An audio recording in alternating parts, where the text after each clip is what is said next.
بسم الله الرحمن الرحيم. الحمد لله رب العالمين، والصلاة والسلام على رسوله النبي الكريم. أما بعد، فأعوذ بالله السميع العليم من الشيطان الرجيم من همزه ونفخه ونفثه. بسم الله الرحمن الرحيم. مثلهم كمثل الذي استوقد نارا فلما أضاءت ما حوله ذهب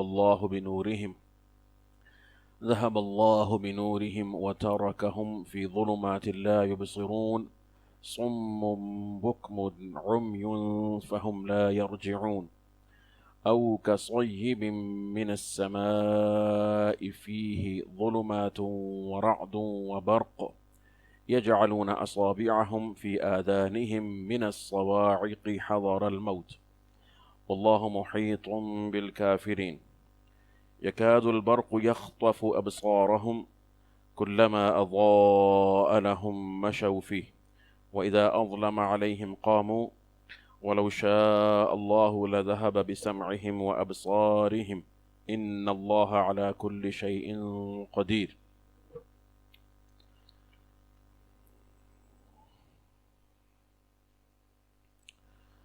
سامعین کرام، اللہ رب العزت کی توفیق سے اور اسی کی خاص عنایت اور اس کی رحمت و فضل کی بدولت آج ہم سورہ بقرہ کی مزید ان آیات تک پہنچ چکے ہیں جن میں منافقین کے لیے اللہ رب العزت نے دو مثالیں بیان فرمائی ہیں. اور اس سے پہلے جیسے کہ آپ حضرات کے علم میں ہے کہ اللہ رب العزت نے منافقین کے اوصاف، ان کی صفات کو بیان فرمایا اور تفصیل کے ساتھ ان کی صفات کو، ظاہری اور باطنی صفات کو ذکر فرمایا، اور اب مثالوں کے ساتھ اس کو واضح کیا جا رہا ہے. اور جیسا کہ آپ کے علم میں ہے کہ مثال تو مثال ہوتی ہے، اس کے بہت سے فوائد ہیں. ایک تو یہ بلاغت کا ایک انداز ہے کہ کوئی شے جو آپ دیکھ نہیں سکتے ہیں، ایک ایسی شے، ایک ایسی چیز آپ کسی کو سمجھانا چاہ رہے ہیں جو کسی کی سمجھ میں تو آ سکتی ہے مگر اس کی کوئی حصی فزیکل اگزامپل نہیں ہے، تو آپ مثال دے کر اس کو جو ہے بات کو واضح کر دیتے ہیں، گویا کہ اپنی آنکھوں سے وہ دیکھ رہا ہے اس چیز کو. تو اس طریقے سے ایک چیز جو مشکل ہے، جس کا ادراک کرنا، جس کو دیکھنا، جس کا احساس کرنا مشکل ہے، مثال کے ساتھ وہ شے بالکل واضح ہو جاتی ہے کہ سے جو ہے وہ متکلم کی مراد کیا ہے. تو اسے تقریب ذہنی کہتے ہیں، یعنی کہ مخاطب کے لیے کلام کو آسان کرنا. اور ایک شے معقول ہے، ذہن میں آ سکتی ہے مگر اس کو آپ دیکھ نہیں سکتے ہیں، اپنے حواس سے محسوس نہیں کر سکتے ہیں، تو اس کو آپ محسوس بنا دیں، معقول کو محسوس بنا دیں. تو بہرحال اللہ رب العزت نے یہاں پر مثالیں ذکر فرمائی ہیں کن منافقین کی، جن کے بارے میں ہم پڑھ آئے ہیں کہ اولئک الذین اشتروا الضلالۃ بالہدی فما ربحت تجارتہم وما كانوا مہتدین. یہ وہ منافقین ہیں کہ جن کی تجارت نفع بخش نہیں ہوئی. جن کی تجارت یعنی ان کی جو تجارت یہی ہے نا کہ انہوں نے اپنا دین جو تھا، ہدایت کو بیچ دیا اور گمراہی کو خرید لیا. تو یہ ایسی تجارت ہے. اللہ رب العزت نے یہ نہیں فرمایا کہ وہ منافع والے نہیں ہوئے، ان کو منافع یا نفع حاصل نہیں ہوا، فرمایا ان کی تجارت ہی نفع بخش نہیں ہے. یعنی یہ تجارت ایسی ہے کہ کوئی بھی کرے گا تو ناکام ہوگا. یہ نہیں ہے کہ یہ تجارت جو ہے انہوں نے کی تو یہ ناکام ہوئے، کوئی اور اگر کرے گا شاید اس کا بہتر اسٹریٹجی ہو، بہتر اسلوب ہو، اس کو رزلٹس مل جائیں. ایسا نہیں ہو سکتا. فما ربحت تجارتہم، یہ تجارت ہی ایسی ہے. جس نے بھی دنیا کے بدلے دین فروخت کیا، اس کی تجارت خسارے میں ہے. کسی بھی صورت میں اس کی تجارت کامیاب نہیں ہو سکتی، نہ وہ خود کامیاب ہو سکتا ہے، نہ اس کی تجارت ہی کامیاب ہو سکتی ہے. اور اب اللہ رب العزت نے ان کی دو مثالیں ذکر فرمائی. ایک مثال جو ہے وہ ناری ہے، اس میں نار کا ذکر ہے، آگ کا ذکر ہے، آگ کے الاؤ کا، روشنی کا ذکر ہے. اور دوسری مثال جو ہے وہ مائی ہے. اور یہ آگ اور پانی کی جو مثالیں ہیں یہ قرآن کریم میں کئی مقامات پر موجود ہیں جن میں اللہ رب العزت نے علم اور جہل کے فرق کو بیان فرمایا، ان کا تعارف کروایا. کہیں پر اللہ رب العزت نے ہدایت اور اسی طرح سے اس کے بالمقابل ضلالت یا گمراہی کو بیان فرمایا ان مثالوں کے ساتھ، حق اور باطل کا فرق بیان فرمایا. تو یہ مثالیں بہت عظیم مثالیں ہیں. پانی کے ساتھ آپ سمجھتے ہیں کہ پانی جو ہے وہ مادۃ الحیات ہے، یعنی زندگی کی بنیاد ہے. وَجَعَلْنَا مِنَ الْمَاءِ كُلَّ شَيْءٍ حَيٍّ. تو پانی کے ساتھ زندگی ہے، اور زندگی کے لیے جو چیز ضروری ہے کہ انسان حرکت میں آئے، عمل ہے نا. ایک شے کا وجود، تو اس کا وجود جب پیدا ہو گیا اس کے بعد اس کو حرکت کرنی ہے، ارادے کے ذریعے عمل میں لانا ہے اپنے اعضاء کو. تو یہ کس شے کا محتاج ہے؟ ہدایت اور سمجھ کا. کس کا محتاج ہے؟ ہدایت کا اور سمجھ کا، کہ کس طرح سے عمل کرنا ہے. اور ہدایت روشنی ہے، یہ نور ہے. تو اس لیے اللہ رب العزت نے پھر دوسری مثال بھی عطا فرمائی ہے، ہمیں آگ کی مثال بھی دی ہے. تو دونوں مثالیں یہ موجود ہیں، اور کئی مقامات پر قرآن کریم میں یہ مثالیں. میں کچھ تھوڑا تفصیل میں اس لیے جا رہا ہوں کہ یہ بڑا اہم موضوع ہے. اگرچہ ہمارا یہ مستقل موضوع نہیں ہے تو ہمیں اپنی کتاب کے متن تک رہنا ہے، لیکن بعض باتیں میں نے آپ کو عرض کیا تھا کہ ایسی ہوتی ہیں قرآن کریم میں کئی مقامات پر آئیں گی، اور قرآن کریم کی تفسیر کے فہم سے ان کا بہت ہی گہرا اور اساسی تعلق ہے. اگر ان کو ہم بیان نہ کریں تو قرآن کریم کے فہم سے ہم محروم رہ جائیں گے. تو اس لیے ضروری ہے کہ اس کی اہمیت کے پیش نظر تھوڑا سا اس کو بیان کیا جائے. اللہ نے فرمایا کہ وَتِلْكَ الْأَمْثَالُ نَضْرِبُهَا لِلنَّاسِ وَمَا يَعْقِلُهَا إِلَّا الْعَالِمُونَ. یہ قرآن کریم میں اللہ نے جو مثالیں بیان فرمائی ہیں ان کو صرف علماء سمجھتے ہیں، ان کو وہی سمجھتا ہے جس کے پاس علم ہے، جو عالم ہے. تو معلوم ہوا کہ قرآن کریم کی مثالوں میں تدبر کر کے اللہ سبحانہ و تعالیٰ کی مراد تک پہنچنے والا شخص قرآن کریم کی روشنی میں، قرآن کریم کی جو نص ہے اس کی روشنی میں عالم ہے. چھوٹی سعادت تو نہیں ہے، یہ کتنی بڑی سعادت ہے. اور جو ان مثالوں کو نہ سمجھ سکا، ظاہر ہے کہ وہ عالم نہیں ہے. اللہ نے حصر کے ساتھ فرمایا وما يعقلها، سمجھتا صرف وہی ہے، الا العالمون، جو عالم ہے، علماء ہیں. تو اس لیے یہ جو مثالیں ہیں یہ اہم مثالیں ہیں. تو پہلی مثال جو ہے اللہ نے یہاں پر جو دی ہے ان آیات میں، مثلہم کمثل الذی استوقد نارا، یہ منافقین کی ان کی حالت کی مثال ہے، اور یہ مثال ناری ہے، اس میں آگ کا ذکر ہے. اور دوسری مثال جو ہے وہ مائی ہے، یعنی وہ پانی کی مثال دی ہے. اسی طرح سے اللہ سبحانہ وتعالی نے سورۃ الرعد میں جو ہے یہی دو اشیاء ذکر فرمائیں. فرمایا کہ انزل من السماء ماء فسالت اودیۃ بقدرها فاحتمل السیل زبدا رابیا. فرمایا کہ آسمان سے جو پانی اترتا ہے تو جو نالے ہوتے ہیں وہ اپنی اپنی وسعت کے مطابق ان کا جو ریلا ہے وہ پانی کو لے کر، اس بارش کے پانی کو لے کر بہتا ہے تیزی کے ساتھ. فاحتمل السیل زبدا رابیا، جب وہ تیزی کے ساتھ بہتا ہے تو جھاگ ہوتا ہے نا، جو نیچے کچرا یا جو بھی میل کچیل ہے، جب پانی روانی میں شروع میں جب پانی بہتا ہے ہلکا ہوتا ہے تو وہ جھاگ اس کے ساتھ ساتھ چلتا ہے. جب پانی تیز ہوتا ہے تو وہ جھاگ کی مانند اس کے اوپر آ جاتا ہے. ایسا ہی ہے نا، فاحتمل السیل زبدا رابیا. ایک تو یہ جھاگ ہے جو پانی کی مثال کے ساتھ فرمایا، اور آگے فرمایا ومما یوقدون علیہ، اسی آیت میں فرمایا ومما یوقدون علیہ فی النار ابتغاء حلیۃ او متاع زبد مثلہ، کہ اسی طرح جو آپ آگ پر تپاتے ہیں زیور بنانے کے لیے یا کوئی سامان بنانے کے لیے، تو جب آگ پر آپ کسی میٹل کو تپاتے ہیں اس کے اندر بھی اسی طرح سے جو جھاگ ہے، میل کچیل ہے، وہ باہر آ جاتا ہے. فاما الزبد فیذهب جفاء، تو جو جھاگ ہے وہ تو بیکار چلا جاتا ہے، وہ زائل ہو جاتا ہے. پانی بھی اس طرح سے ہے نا، جب پانی تیز بہتا ہے تو جھاگ کہاں جاتی ہے؟ بالآخر وہ زائل ہو جاتی ہے، اور پانی شفاف پانی جو ہے وہ باقی رہ جاتا ہے، جو بہتا چلا جاتا ہے. فرمایا فاما الزبد فیذهب جفاء واما ما ينفع الناس، اور وہ شے جو لوگوں کو فائدہ دینے والی ہے، فیمکث فی الارض، وہ زمین میں رہ جاتی ہے. فرمایا کذالک یضرب اللہ الحق والباطل، اسی طرح اللہ حق اور باطل کی مثال دیتا ہے. سبحان اللہ، کتنی خوبصورت مثال ہے. ایک پانی کے ساتھ اللہ نے مثال دی کہ جو پانی جب تیز بہتا ہے تو جھاگ کو الگ کر دیتا ہے، اور جب لوہے کو یا سونے کو آگ پر تپایا جاتا ہے تو اس کا میل کچیل الگ، وہ خالص ہو جاتا ہے. حق اور باطل اس طرح سے، حق باطل کو قبول نہیں کرتا ہے، بالآخر اس کو الگ اور زائل ہونا پڑتا ہے. لیکن منافقین دونوں کو اپنے ساتھ رکھنا چاہتے ہیں یا دونوں کو دکھانا چاہتے ہیں.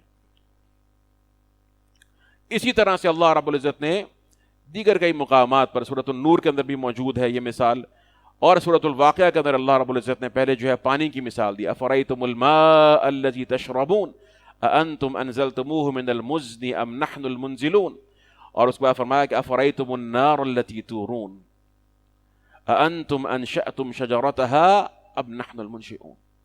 سبحان اللہ، کیونکہ پانی کے بغیر میں نے عرض کیا زندگی نہیں ہے، اور روشنی کے بغیر بھی زندگی نہیں ہے۔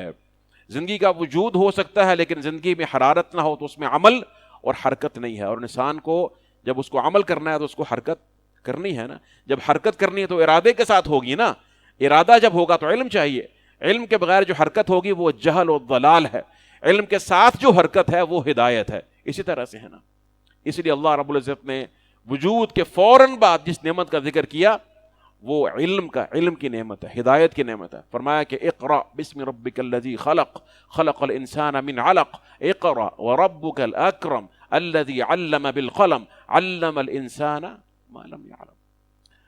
علقہ کا ذکر فرمایا، تخلیق کا، اور فوراً بعد اس کے بعد علم کا ذکر فرمایا، علم الانسان ما لم يعلم، اور فرمایا کہ سبح اسم ربک الاعلی الذی خلق فسوى، تخلیق کا ذکر فرمایا، پھر تسویہ کا ذکر فرمایا، والذی قدر فہدی، اور تقدیر مقدر کیا اس کو خاص اندازے پر اور تقدیر کے ساتھ تخلیق فرمایا اور اس کو ہدایت دی۔ ربنا الذی اعطى كل شیء خلقه ثم ہدی، سورہ طہ میں فرمایا کہ ہمارا رب وہ ہے جس نے ہر شے کو اس کی وہ خاص صورت تخلیق بخشی اور اس کے بعد اس کو ہدایت دی۔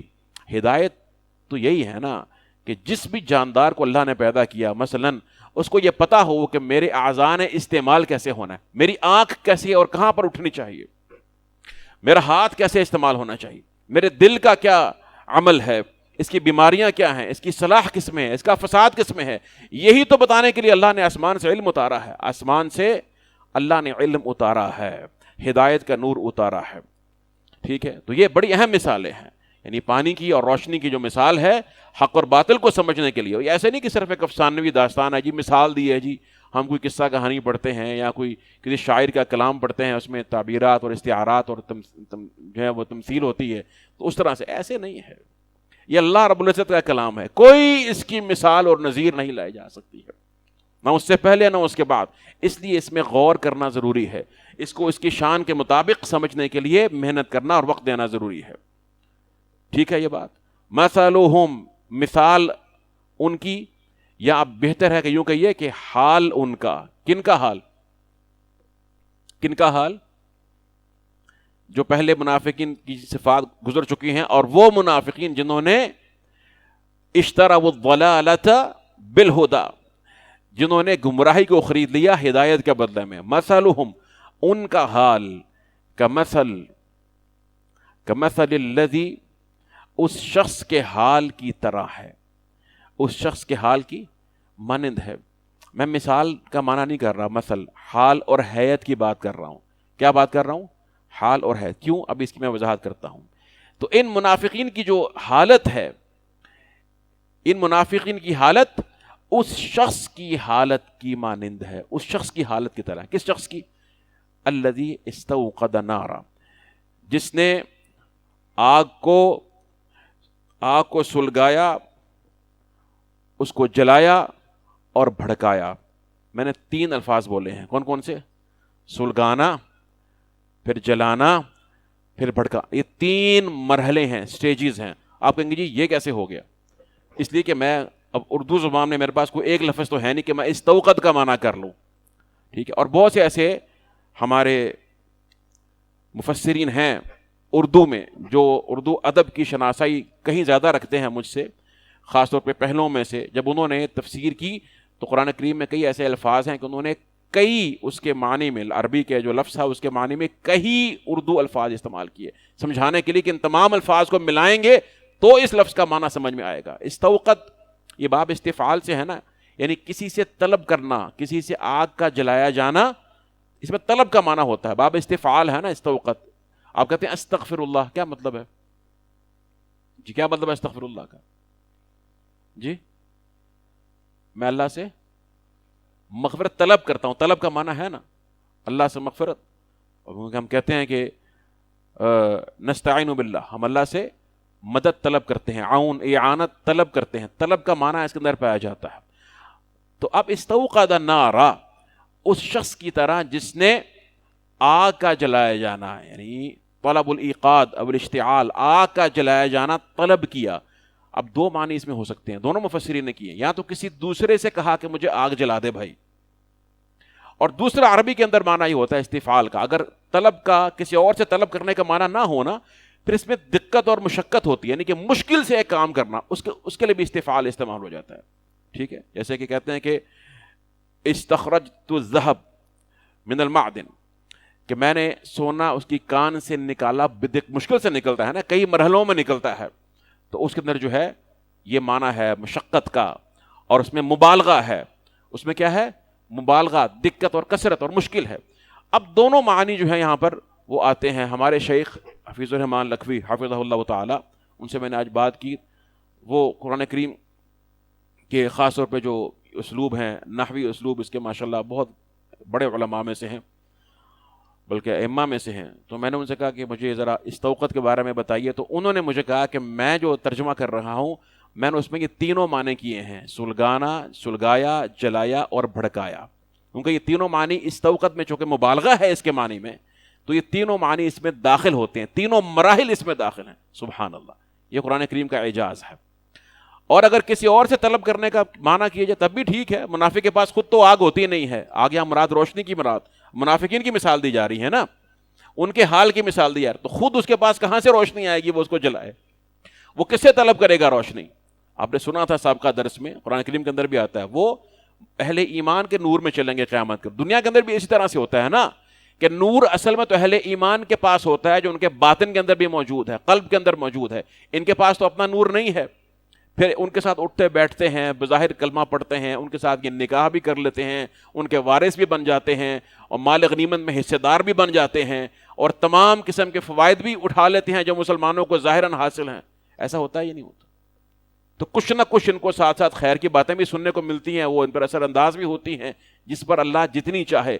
اس لیے بھی بات ذکر ہو جائے گا. انہی مثالوں کے اندر یہ بھی معنی موجود ہیں کہ منافقین بھی سب کے سب ایک درجے پر نہیں ہوتے، کہ بالکل ہی جو ہے وہ بالکل یہ کافر ہے اور یہ خارج اسلام ہے، اور یہ نہیں. ان کے اندر بھی درجات اور مراحل ہوتے ہیں. ان مراحل کا بھی ذکر ہے.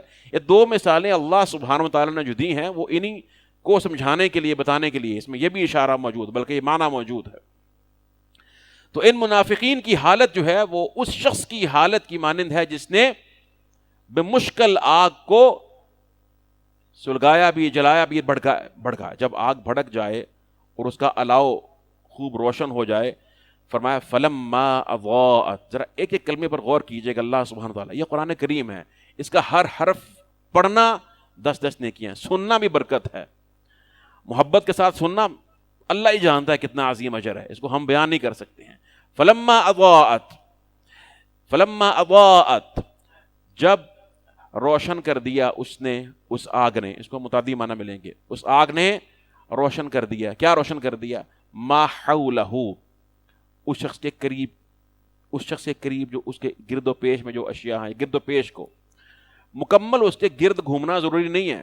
حول کا معنی یہ نہیں کہ اس کے چاروں طرف بالکل روشنی ہوگی، یہ مراد نہیں ہے. حولہ کی بات ہو رہی ہے.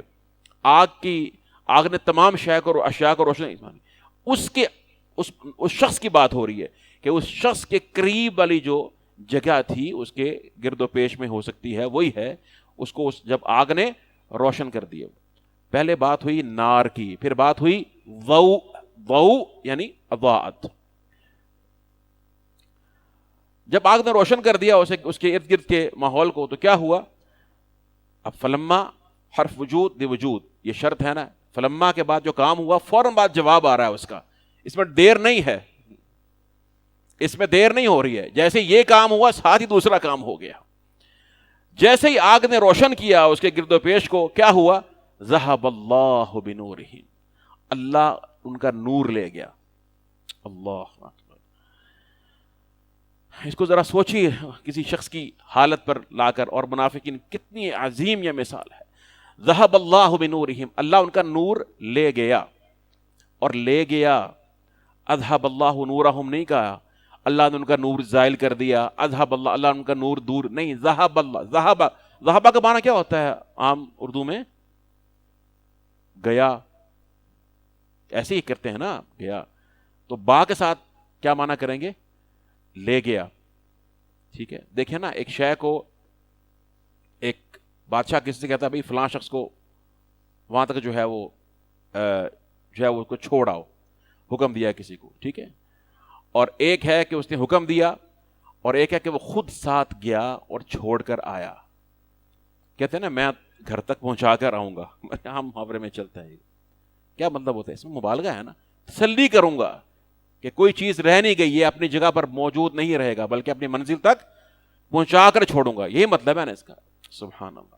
ذہب اللہ بنہم, اذہب کے اندر یہ معنی نہیں ہے, یہ علماء مفسرین ابن قیم کثیر علماء لغت نے بیان کیا. ذہب اللہ بنورہم, اللہ ان کا نور لے گیا. اور اگر آپ نے اس کو مزید سمجھنا ہے تو قیامت کی وہ حدیث صحیح مسلم کے اندر اور دیگر کتب سنن کے اندر بھی ہے, مسند کے اندر بھی ہے, آتی ہے یہ حدیث مبارکہ کہ اللہ سبحانہ و تعالی جو ہے وہ قیامت کے روز اپنی صورت مبارکہ جو ہے وہ ظاہر فرمائیں گے. فَيَتَجَلَّى لَهُمْ يَضْحَكْ, مسکرائیں گے.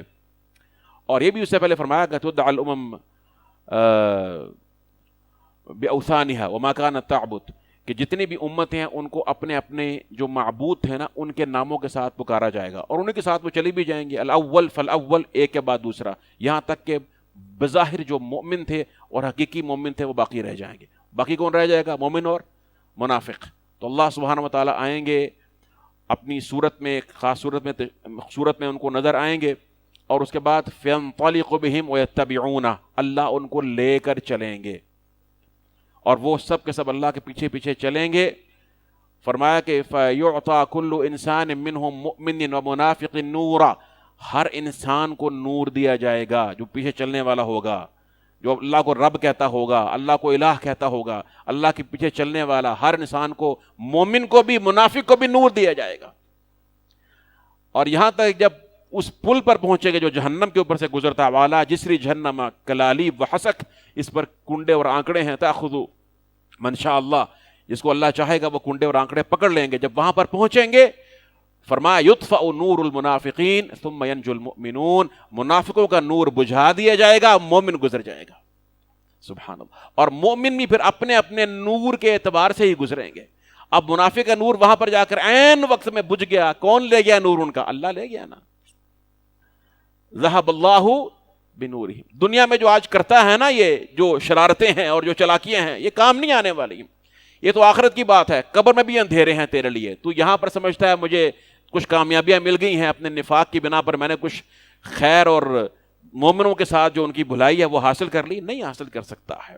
الظلم ظلمات یوم القیامہ, دنیا میں ایک ظلم ہے, قیامت کے روز یہ ظلم کئی ظلمتوں میں بڑھ جائے گا. فرمایا کہ ذہب اللہ بنورہم وترکہم فی ظلمات, کہ یہ لفظ یہاں فرمایا وترکہم, اور ان کو چھوڑ دیا کتنے ہی اندھیروں میں, کئی طرح کے اندھیروں. ظلمات جمع ہے نا, نور مفرد ہے. قرآن کریم میں اس طرح سے ہے, جہاں پر بھی اللہ نے نور فرمایا مفرد اور اندھیرے. اللہ ولی الذین آمنوا یخرجہم من الظلمات الی النور, کئی طرح کے اندھیروں میں چھوڑ دیا. لا یبصرون, اس حالت میں کہ وہ دیکھتے نہیں ہیں. مثلہم کمثل الذی استوقد نارا. اب میں جو بات آپ کو عرض کرنے لگا تھا یہاں پر مثلہم, ان کی حالت کی بیان میں بات کر رہا تھا.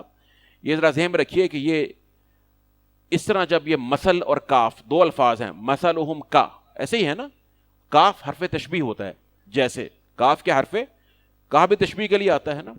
تو جب دو اشیاء کو ایک دوسرے سے مشابہت دی جائے, ایک مشبہ ایک مشبہ بھی ہے, تو اس کے لیے عربی میں کئی اسلوب آتے ہیں, کئی اسلوب آتے ہیں. کبھی ہوتا ہے کہ آپ نے ایک چیز کو ایک چیز کے ساتھ, مفرد کو مفرد کے ساتھ تشبیہ دینی ہے. جیسے آپ نے کہنا ہے زید جو ہے وہ شیر کی طرح ہے, زید کالاسد, زید مثل الاسد, کوئی اس طرح کی بات کر. لیکن یہ نہیں کہیں گے کہ مثل زید کمثل الاسد, مثل کو رپیٹ نہیں کریں گے. مشبہ اور مشبہ بھی دونوں کے اندر مثل کی تکرار نہیں کریں گے. ایسا کہ جب آپ نے مفرد کو مفرد سے تشبیہ دی, ایک شے کو ایک شے, لیکن جب آپ نے ایک پوری چیز کی حالت کو تشبیہ دینی ہے دوسری پوری چیز کی حالت سے, تو عربی میں قرآن کریم میں یہ اسلوب آتا ہے مثلہم کمثل کمثل انما مثل الحیات الدنیا کما ان انزلنا. مثل ایک نہ ایک جگہ پر ضرور آئے گا, یا دونوں میں آئے گا, یا مشبہ کے ساتھ آئے گا, یا مشبہ بھی کسی دونوں کے ساتھ جو ہے وہ آ جائے گا. بات سمجھ آ رہی ہے آپ کو؟ یہ قرآن کریم کا اسلوب ہے، اور یہ اشارہ کرتا ہے کہ یہاں پر ایک ایک بندے کو اٹھا کر دیکھنے کی ضرورت نہیں ہے کہ بھائی مثلہم، ان منافقوں کی مثال ہے، وہ تو لوگ منافق جمع ہے نا، مثلہم، تو اللہ فرما رہا ہے کمثل الذی، اس ایک شخص کی طرح، تو اتنے لوگ ایک شخص کی طرح کیسے ہو سکتے ہیں؟ کمثل الذین ہونا چاہیے تھا، ہے نا یہ بات. لیکن کیا فرمایا جا رہا ہے کہ یہاں پہ ان کی حیت کی بات ہو رہی ہے، ان کی جو نفاق کی جو صورت ہے نا اس کی بات کی جا رہی ہے. صورت ایک ہی ہو، لاکھوں کی ہو، صورت تو وہی رہے گی نا، جو ان کی باطنی صورت حال یا حیات ہے وہ تو وہی رہے گی نا. بات سمجھ میں آ رہی ہے آپ کو؟ مثلہم کمثل الذی استوقد نارا فلما اضاءت ما حولہ. جب یہاں تک یہ بات ہوئی، یہاں پر دیکھیں آپ غور فرمائیے ذرا، یہاں پر ضمیر جو ہے مفرد چل رہی ہے، استوقد کے اندر بھی، الذی بھی، اور اضاءت ما حولہ کے اندر بھی ضمیر مفرد ہے. اور اس کے بعد جب نور کے لے جانے کا ذکر ہوا، اندھیروں میں چھوڑنے کا ذکر ہوا، تو فوراً واپس انہی کی جماعت پر لوٹایا گیا. ذهب اللہ بنورہم وترکہم فی ظلمات لا یبصرون، یہ بھی جمع ہے. سمجھ گئے ہیں بات کو؟ سبحان اللہ، یہ قرآن کریم کا حسن ہے. اب تفصیلات بہت ہے لیکن وقت نہیں ہے، ضرورت بھی نہیں ہے، جتنی آپ کے لیے ضرورت تھی میں نے اختصار کے ساتھ چند چیزیں بیان کر دی ہیں. اس طریقے سے اللہ نے ان کی حیت کو، ان کی حالت کو یہاں بیان فرمایا، اور فرمایا کہ صم بکم عمی فہم لا یرجعون، یہ بہرے ہیں، گونگے ہیں، اندھے ہیں. بہرے ہیں، اور یہ بھی نہیں کہا ہم سمن، کچھ بھی نہیں بولا سمن. پتہ ہے کس کی بات ہو رہی ہے؟ اس کے اندر بھی ایک جو ہے وہ بلاغت کا پہلو ہے کہ سمن، اتنی وضاحت ہے ان کی حالت میں. یہ جن کی پیچھے بات ہوئی ہے یہ کیا ہیں؟ بہرے ہیں، گونگے ہیں، اندھے ہیں، بس یہ رجوع نہیں کرتے، لوٹتے نہیں ہیں. کہاں نہیں لوٹتے؟ وہ ہدایت بیچی تھی نا، ان کے پاس ہدایت موجود تھی، رسول اللہ صلی اللہ علیہ وسلم کی شکل میں، قرآن کریم کی شکل میں ہدایت موجود تھی، علم وحی کی شکل میں، وہ بیچ دی تھی نا. دوبارہ واپس نہیں جائیں گے. سودا انہوں نے کر لیا، اپنی جانوں کو فروخت کر دیا کفر کے بدلے میں. اب شیخ صاحب یہاں کیا فرماتے ہیں اس کی تفسیر کی ضمن میں؟ فرماتے ہیں ای مثلهم المطابق لما كانوا علیہ کمثل الذی استوقد نارا. جو میں نے بات کی ہے اس کا خلاصہ ہے یہاں پر کہ ان کی ایسی، ان کی مثال جو بالکل مطابق ہے، ان کے حال کے بالکل موافق ہے، اللہ نے وہ مثال دی ہے اس شخص کے ساتھ، کمثل الذی استوقد نارا، وہ شخص جس نے آگ جلائی. یعنی اب کیا کہنا چاہ رہے ہیں؟ فرماتے ہیں ای کان فی ظلمۃ عظیمہ وحاجۃ الی النار شدیدہ فاستوقدها من غیرہ. شیخ صاحب نے تفسیر کے ایک پہلو کو اختیار کیا، کہتے ہیں ای کان فی ظلمۃ عظیمہ، وہ شخص بہت ہی ایک یعنی گمبھیر قسم کی تاریکی میں تھا، اندھیرے میں تھا. ظاہر سی بات ہے، آگ جلائی تو کیوں جلائی؟ آگ اندھیرا تھا تو آگ جلائی ہے نا کہ مجھے اس سے فائدہ ہوگا. اندھیرا ہی نہیں ہے اور ظلمت ہی نہیں ہے تو آگ کی ضرورت نہیں ہے، تو روشنی میں سب کچھ نظر آتا ہے. تو قرآن کریم نے اس کے اندر یہ اشارہ موجود ہے، دلالت موجود ہے کہ تاریکی ہے، شدید تاریکی ہے، فی ظلمت عظیمہ. شیخ صاحب کتنے خوبصورت انداز سے اس مثال کو یعنی اختصار کے ساتھ وضاحت فرما رہے ہیں کہ بہت بڑی وہ تاریکی میں تھا اور اس کو آگ کی شدید حاجت تھی. فاستوقدها من غیرہ، تو خود اس کے پاس تو کچھ تھا نہیں آگ جلانے کا سامان. ایمان کا ایندھن ہوتا تو آگ جلاتا نا، ایمان کا ایندھن ہوتا تو نور کی آگ بھڑکتی. ایسے ہی ہے نا، کوئی روشنی، وہ ہدایت ہوتی ہے، ہدایت حاصل کرتا تو نور اس کا بھڑک جاتا. یہ ویسے کیا ہدایت کی آگ بھی جلتی ہے دل میں یا نہیں جلتی؟ اس کا ایندھن ہوتا ہے یا نہیں ہوتا؟ تو اللہ نے تو قرآن کریم میں ایک مثال دی ہے سورہ نور کے اندر، اگر آپ کے علم میں ہو، اللہ نور السماوات والارض، اللہ نور السماوات والارض.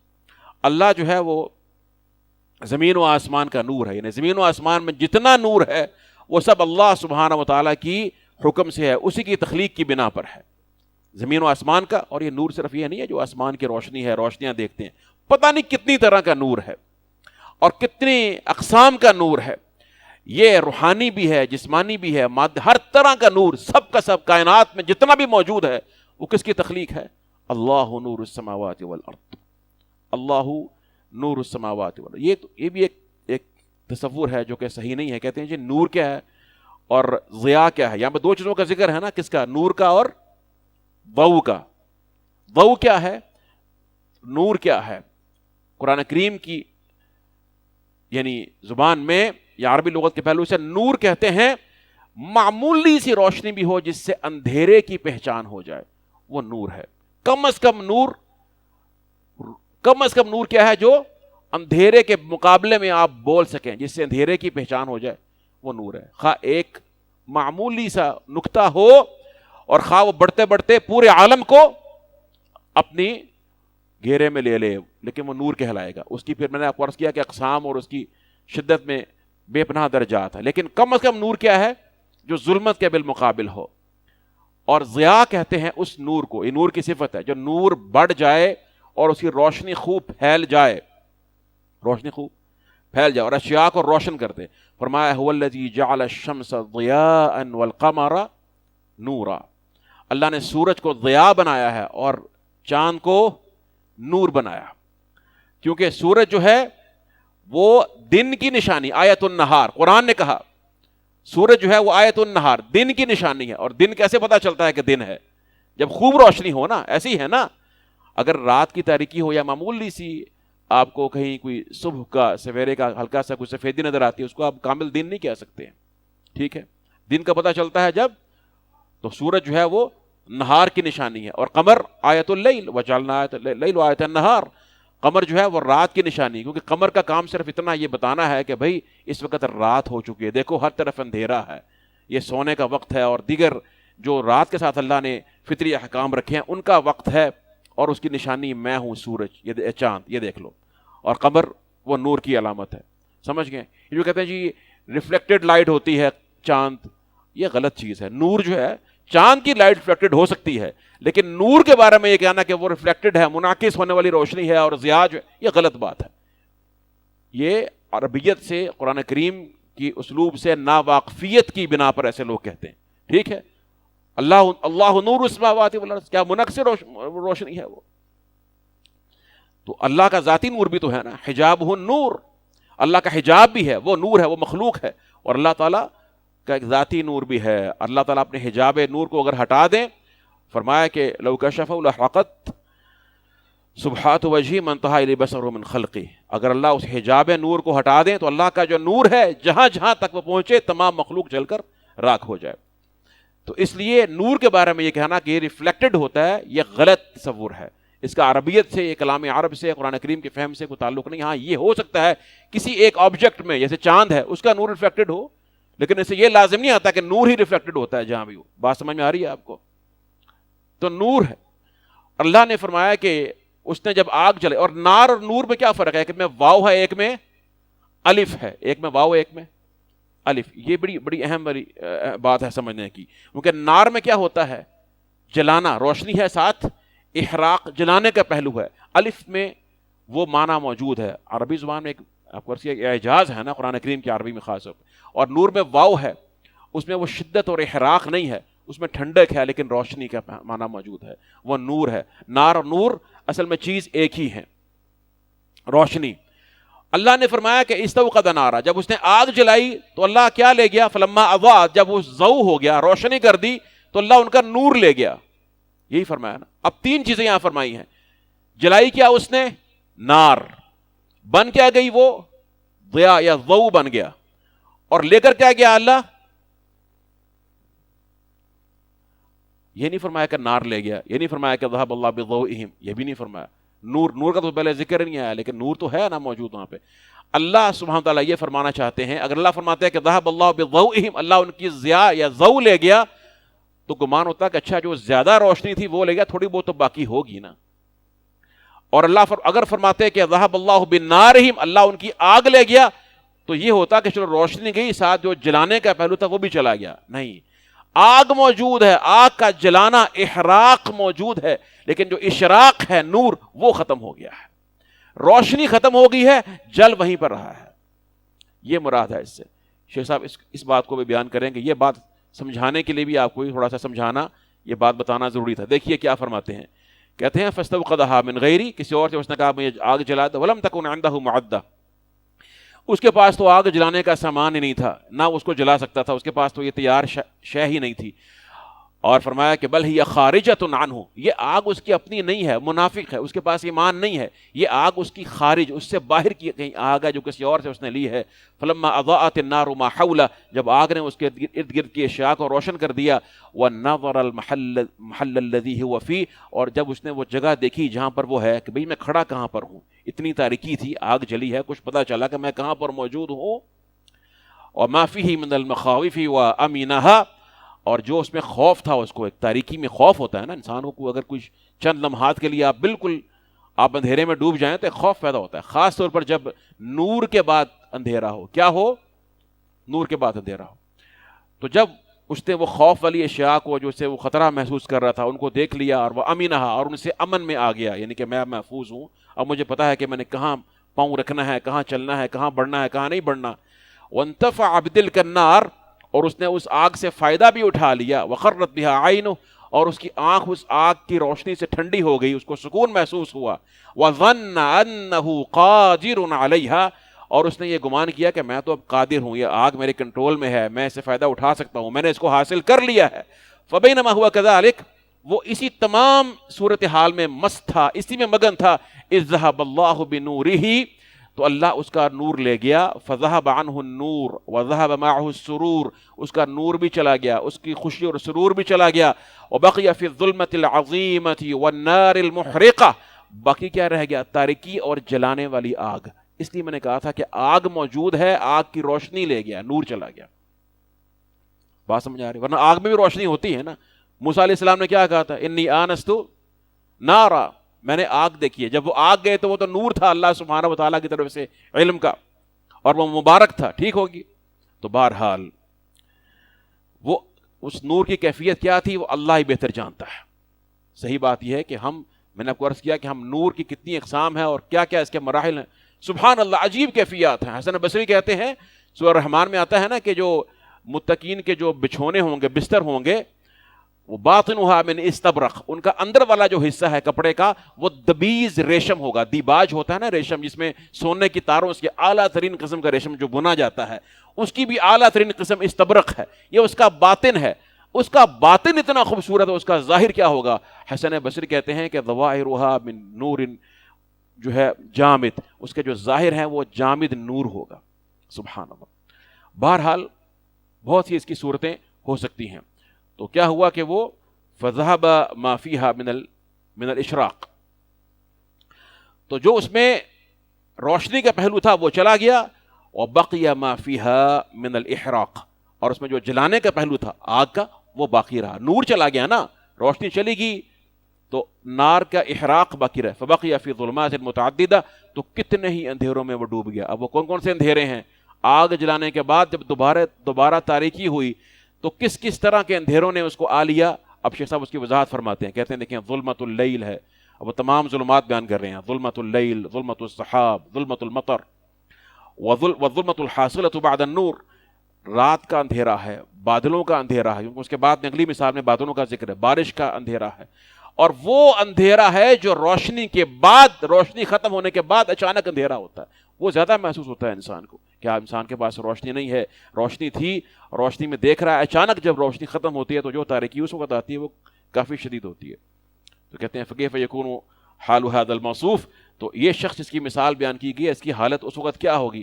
کہتے ہیں فکذلک هؤلاء المنافقون، اسی طرح سے یہی صورتحال ہے ان منافقون کی، استوقدوا نار الایمان من المؤمنین، انہوں نے یہ ایمان کی آگ مؤمنوں سے طلب کی، ان سے کہا کہ ہمارے لیے روشن کر دیں، ولم تکن صفۃ لہم، ان کی تو یہ صفت تھی ہی نہیں آگ، ان کے پاس تو یہ آگ موجود ہی نہیں تھی، فانتفعوا بها وحقنت بذلك دماؤهم وسلمت اموالهم، تو انہوں نے اس سے فائدہ کیا اٹھایا؟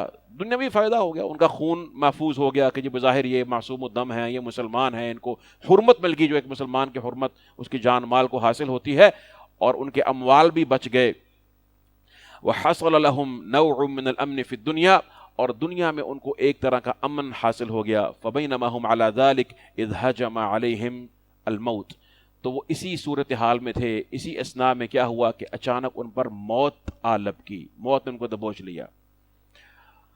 فَسَلَبَهُمُ الْإِنْتِفَاعَ بِذَلِكَ النُّورِ، تو موت نے ان کا جتنا یہ فائدہ وہ اٹھا رہے تھے نور سے وہ سارا چھین لیا. وَحَصَلَ لَهُمْ كُلُّ هَمٍّ وَغَمٍّ وَعَذَابٍ، ان کو ہر طرح کا ہم اور غم، پریشانی، دکھ، عذاب اور کرب جو ہے وہ ان کو حاصل ہوا. وَحَصَلَ لَهُمْ ظُلْمَةُ الْقَبْرِ وَظُلْمَةُ الْكُفْرِ وَظُلْمَةُ النِّفَاقِ وَظُلْمُ الْمَعَاصِي عَلَى اخْتِلَافِ أَنْوَاعِهَا وَبَعْدَ ذَلِكَ ظُلْمَةُ النَّارِ وَبِئْسَ الْقَرَارُ وَالْعِيَاذُ بِاللَّهِ مِنْ ذَلِكَ. شیخ صاحب نے یہاں پہ جو تفسیر کی ہے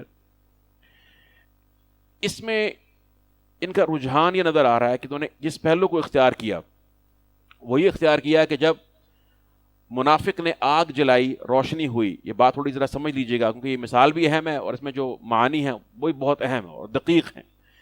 روشنی ہوئی، اس کے بعد اس کو جو عارضی روشنی حاصل ہوئی وہ اللہ نے چھین لی. ذہب اللہ بنورہم، تو اس کو اندھیروں میں اس کو جو ہے وہ دوبارہ آنا پڑا اور اندھیروں میں ڈوب گیا.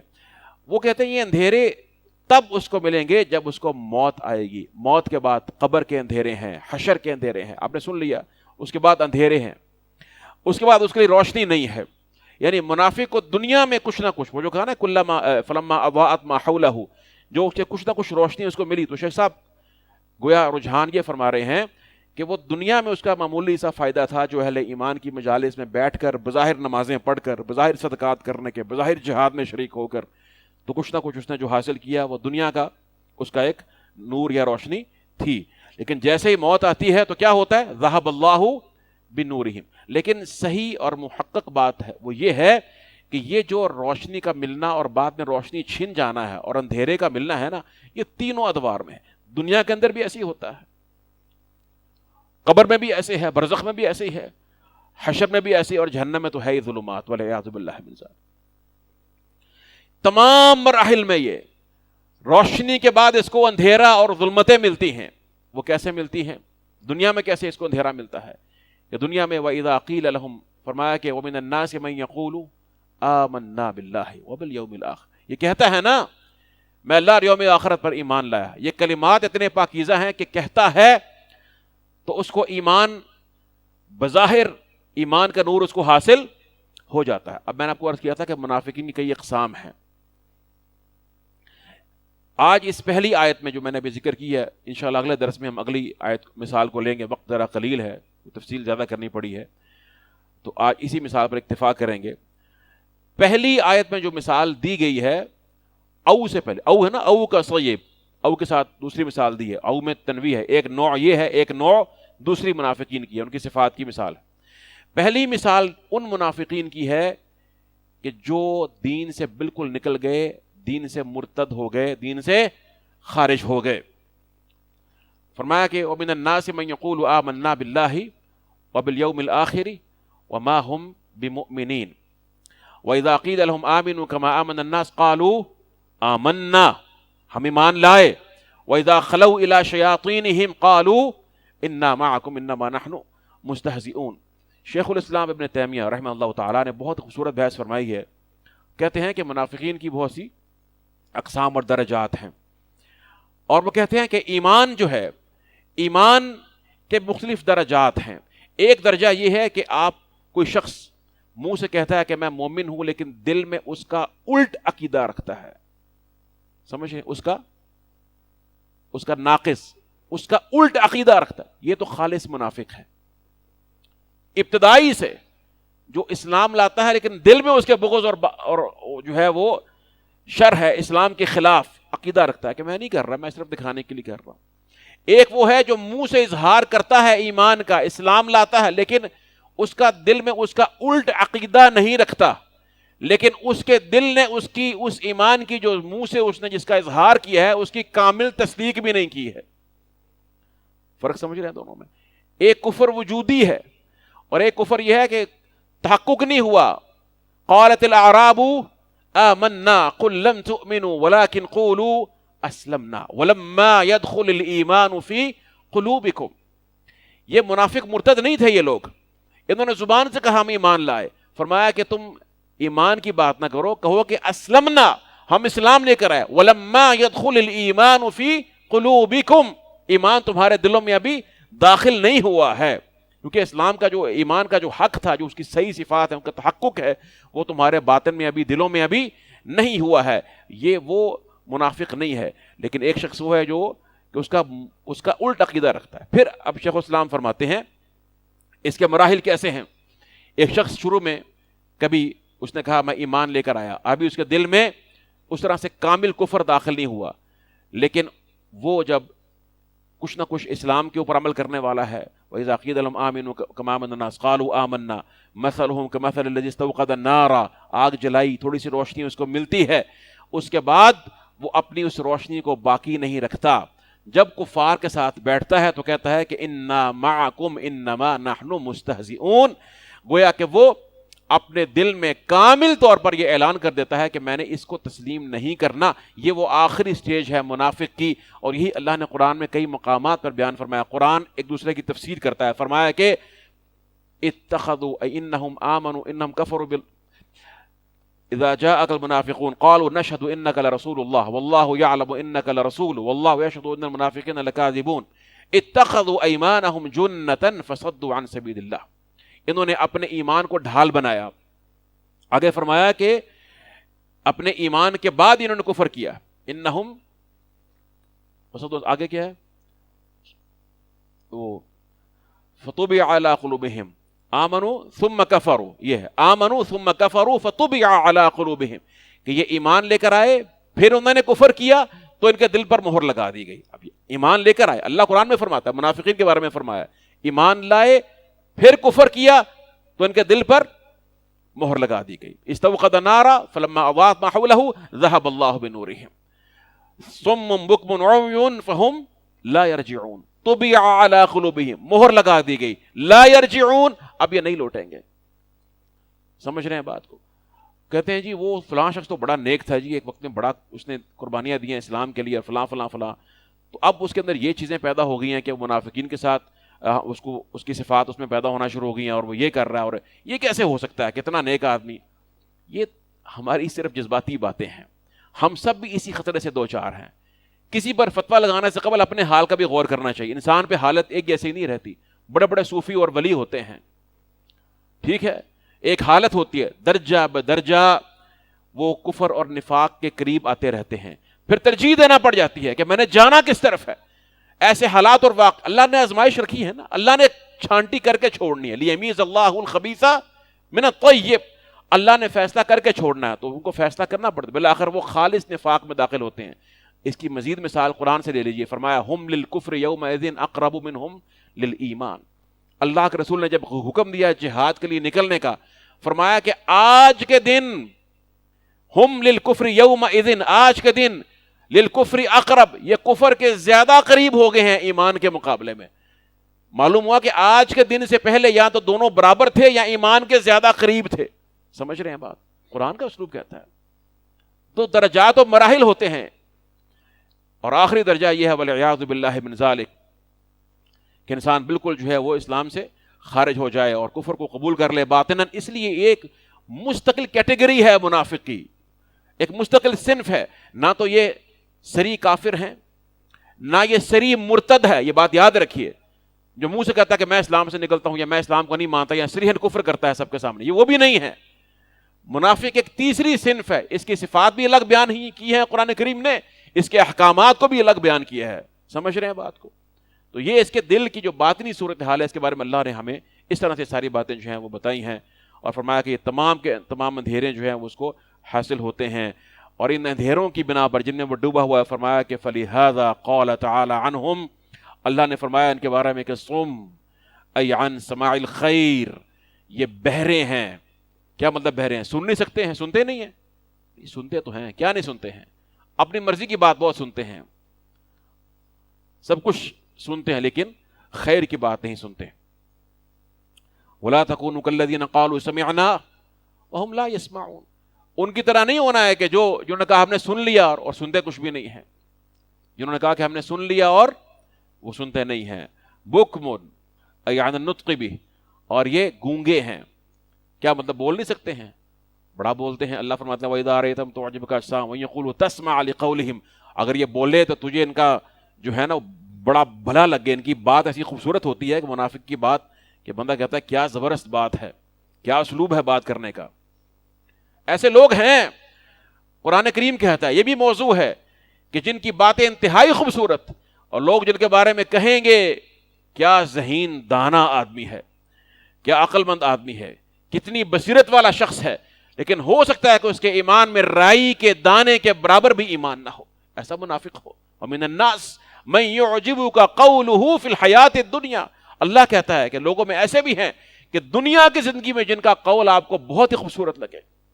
وَيُشْهِدُ اللَّهَ عَلَى مَا فِي قَلْبِهِ. اور اللہ کو گواہ بناتا ہے کہ میں جو کہتا ہوں میرے دل میں جو کچھ ہے اس پر اللہ گواہ ہے. فَهُمْ لَا يَرْجِعُونَ. النُّطْقِ عُمْيٌ. اور یہ اندھے ہیں، اعما کی جمع عم، اندھے ہیں. کس شے سے اندھے ہیں؟ حق کو نہیں دیکھ سکتے ہیں. فَإِنَّهَا لَا تَعْمَى الْأَبْصَارُ وَلَكِنْ تَعْمَى الْقُلُوبُ الَّتِي فِي الصُّدُورِ. سینوں میں دل اندھے ہو چکے ہیں. فرمایا کہ وَمَنْ كَانَ فِي هَذِهِ أَعْمَى فَهُوَ فِي الْآخِرَةِ أَعْمَى. جو آج دنیا کی زندگی میں اندھا ہے آخرت کو بھی اندھا ہو. آج تو اندھا بنا ہوا ہے نا، آخرت میں اندھا حقیقتاً ہوگا. عُمْيٌ عَنْ رُؤْيَةِ الْحَقِّ فَهُمْ لَا يَرْجِعُونَ. یہ رجوع نہیں کریں گے حق کی طرف، قطع نہیں کرتے ہیں. کیوں؟ لأنهم تركوا الحق بعد أن عرفوا. انہوں نے حق کو ترک کیا اس کو پہچاننے کے بعد، اس کو سمجھنے اور جاننے کے بعد انہوں نے حق کو ترک کر دیا. فلا يرجعون إليه. تو حق کی طرف کبھی لوٹیں گے نہیں. بخلاف من ترك الحق عن جهل وضلال. برخلاف اس کے جس نے حق کو ترک کیا جہل و ضلال کی بنا پر. ایک شخص اس کو نہیں پتا چلا، اس کو نہیں معلوم ہو سکا، کسی نے اس کو نہیں بتائی صحیح بات، کسی مولوی نے پیر نے اس کو غلط راستے پر لگا دیا، اپنی سیاست کے لیے، اپنے گروہ کے لیے، اپنے حزب کے لیے، اپنے پیسے کے لیے غلط طرف لگا دی. بھئی یہی دین ہے، اسی پہ لگے رہو. عن جہل و ضلال. اس کے رجوع کرنے کا امکان یقیناً ہے، کیونکہ وہ اگر مخلص ہے جب اس کو حق بتایا جائے گا حق کو قبول کرے گا. فلا يرجعون الیہ بخلاف من ترک الحق عن جہل و ضلال.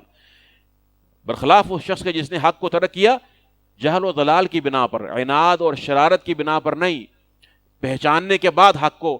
یہ جو پہچاننے کے بعد حق کو ترک کرنا ہے نا میرے محترم بزرگوں اور دوستو، خواہ وہ ایک چھوٹی سی بات ہی کیوں نہ ہو، یہ خطرناک چیز ہے. یہ بات یاد رکھیے، یہ خطرناک چیز ہے. معلوم ہو جائے اللہ کا حکم ہے، اس کے رسول کا حکم ہے، بس سر کو جھکا دیں. پھر اس کے بعد یہ مت سوچیں کہ یہ ایسے ہے ویسے ہے. یہ پہلی سٹیج ہوتی ہے نفاق کی اور گمراہی کی، کہ ایسے ہے. تعویل کے بعد پھر انسان اس میں ضد پکڑتا ہے، ضد کے بعد اس کا دفاع کرتا ہے، دفاع کے بعد اس کی تبلیغ کے بعد اس کے لیے لڑتا ہے اور اس کا دفاع کے لیے کھڑا ہو جاتا ہے، اور اہل حق کو پھر وہ غلط کہتا ہے، گمراہ کہتا ہے.